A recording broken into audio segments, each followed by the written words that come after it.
नमस्कार, मैं नियाज खान और आप देख रहे हैं न्यूज एक्सप्रेस। जब मायावती ने बीजेपी के सामने सरेंडर कर दिया तो दलित वोटों को लेकर काफी हलचल होने लगी।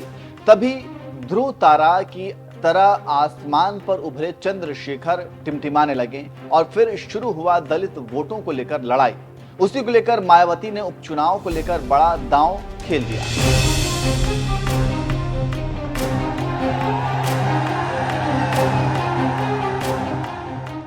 यूपी में उपचुनाव को लेकर काफी हलचल है और बीजेपी हार की शर्मिंदगी से बचने के लिए फूंक फूंक कर कदम रख रही है। फिर भी बीजेपी हार से इतनी डरी हुई है कि पूछना ही नहीं, क्योंकि इस हार से दो राजनीतिक नेताओं की किस्मत तय होगी।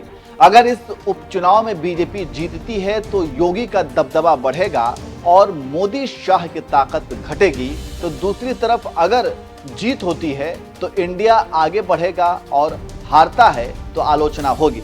इसी बीच इस उपचुनाव के खेल में दो नए खिलाड़ियों की एंट्री भी हुई है। एक का नाम माया तो दूसरे का नाम चंद्रशेखर है।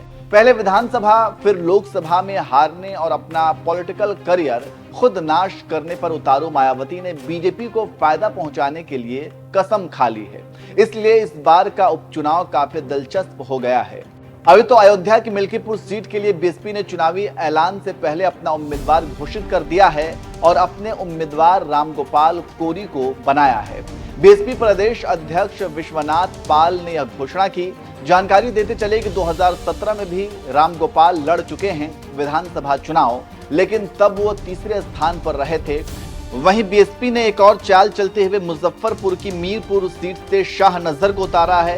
शाहनजर बीएसपी के जिला पंचायत अध्यक्ष हैं और चंद्रशेखर आजाद रावण की पार्टी से जुड़े रहे हैं।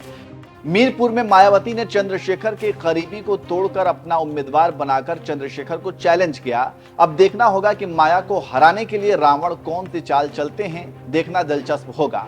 तो उधर पीडीए की टीम कुछ जगहों पर सहमति बना चुका है तो कुछ पर बात चल रही है और जो खबर आ रही है उसके मुताबिक देश की सबसे वीवीआईपी सीट मिल्कीपुर से समाजवादी पार्टी ने अवधेश प्रसाद के बेटे को टिकट देने का फैसला किया है, जिससे अब नजारा दिलचस्प हो गया है। लेकिन बीजेपी ने अपने पत्ते अभी खोले नहीं हैं।